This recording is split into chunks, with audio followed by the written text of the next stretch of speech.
Nataka kuwaonya wanawake wale wamekuwa maaskofu. Biblia imekataa mwanamke kuwa askofu wa kusimamia kanisa ama wa kuweka doctrine kwa kanisa. Biblia imewapea wanawake ruhusa moja tu ya kufanya evangelist kama ule mwanamke Msamaria.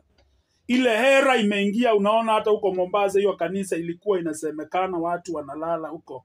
Pastor ni mwanamke, na ukiona kitu inaleta kelele mpaka kwa serikali, mpaka Citizen TV iende mahali pale, kuna shinda sana. Taka kuwaonya wanawake mmeojiingiza kwa ministry kinyume cha Yesu maandiko matakatifu.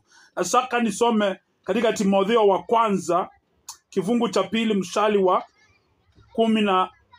Inasema, simpi mwanamke ruhusa ya kufundisha wala kutawala mwanaume, bali hawe katika utulivu, kwa maana Adamu ndiye aliyeumbwa kwanza na Hawa baadaye.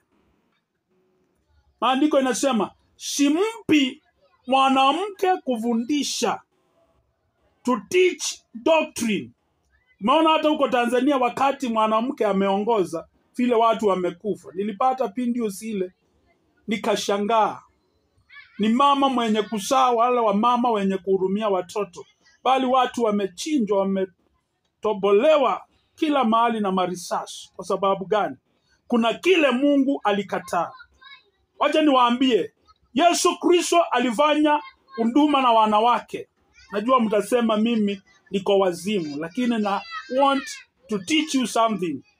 Yesu alikuwa na Mary Magdalene na Martha na wanawake wengine waliomsupport katika kitabu cha Luke chapter 7. Yesu hakuchagua Mary Magdalene kuwa apostle, isipokuwa kuna kitabu inasemekanga ni ya Mary Magdalene, lakini haikuwekwa kwa orodha ya Biblia. Kwa maana Yesu alichagua mitume 12, isipokuwa moja alikuwa shetani, Judas Iscariot. Yesu hakuweka mwanamke katika hiyo, kwa maana huo ni mpango wa Mungu. Katika kitabu hicho cha Timotheo wa kwanza kifungu cha 3, nitakusomea kuanzia mstari wa 1.